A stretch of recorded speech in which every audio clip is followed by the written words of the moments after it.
Two people have already died in house fires in Minneapolis in 2023, just 9 days into the new year.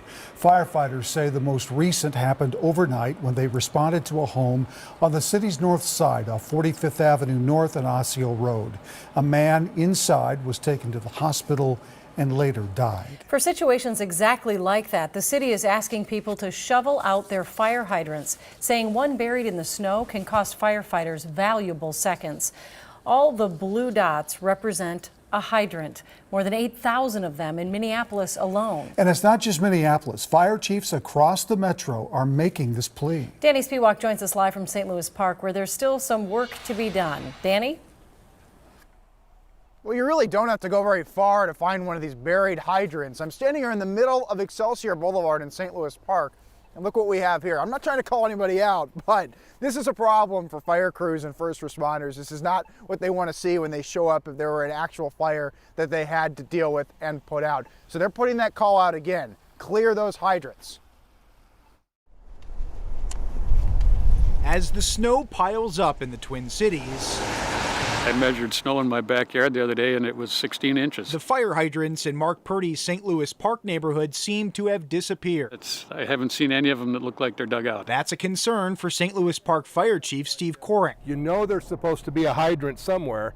The problem is, where is it? If you don't shovel out your hydrant, it means first responders have to waste their time doing it. You know, it's a seconds business, right? So every time we're delayed, it just allows fire and or the emergency to escalate or expand.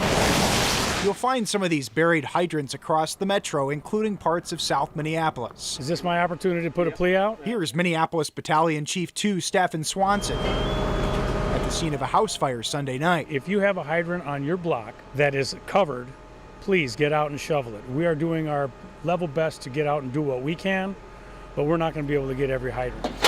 In St. Louis Park, fire crews are getting their shovels out proactively. 3 firefighters helped to dig out this hydrant. Heavy. But during an actual fire, only one firefighter would be available to shovel. But it did take some time that could be saved using other things. Pay attention to what they did. Your hydrant needs to have a 3-foot path around it with access to the street. That's the way it should look. Now the neighborhood can rest easy. They did a great job and now it's usable. For some perspective, remember that a fire can double in size in just 60 seconds. That's according to the State Fire Marshal's Office, which gave us a little bit of information today and also put out its own plea to get those hydrants cleared. It really does help, so they just want to say it as many times as possible so folks can be aware. Back to you. All right. Thank you, Danny.